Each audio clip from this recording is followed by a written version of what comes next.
Per tal de commemorar el Dia Internacional de les Dones i les Nenes en la Ciència, que es celebra l'11 de febrer, a l'entrada del nostre institut hem tingut instal·lada una exposició dedicada a les científiques catalanes.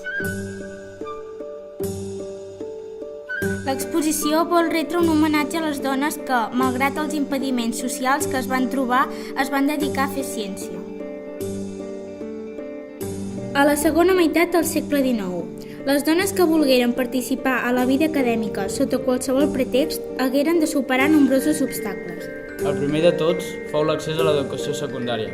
Fins aquell moment, els centres de batxillerat havien estat configurats com un espai masculí i no es qüestionaven admetre-hi les dones.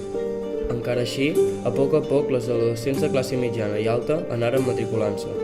Amb l'examen de batxillerat aprovat, les dones que volien continuar la seva formació havien de superar el segon obstacle, matricular-se oficialment en alguna de les universitats de l'estat espanyol. La primera que ho aconseguí fou Maria Elena Maseres, quan en 1872 rebé un permís especial del rei Amadeu de Savoia per a estudiar a la Facultat de Medicina de la Universitat de Barcelona. Encara que en un primer moment no podria anar a classe, aquest fet marcà una fita molt important, ja que significava començar a enderrocar un mur que havia separat durant molts segles les dones de l'esfera pública.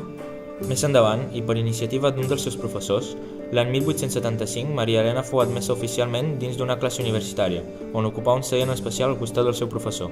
Escoltem que en deia el diari El Liberal del 12 d'octubre de 1882, quan Dolors Aleu i Riera es doctora a Madrid.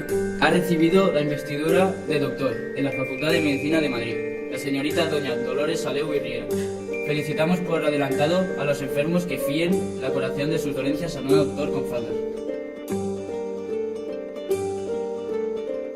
La presència de la dona a les universitats de l'estat espanyol s'ha normalitzat. Només cal veure que si la primera dècada del segle XX suposava el 0,05% dels matriculats, avui en dia ronda el 57%. Actualment, però, encara trobem dades asimètriques preocupants. Les places de catedràtics són ocupades en un 79% per homes i les de rectors universitaris en un 93%.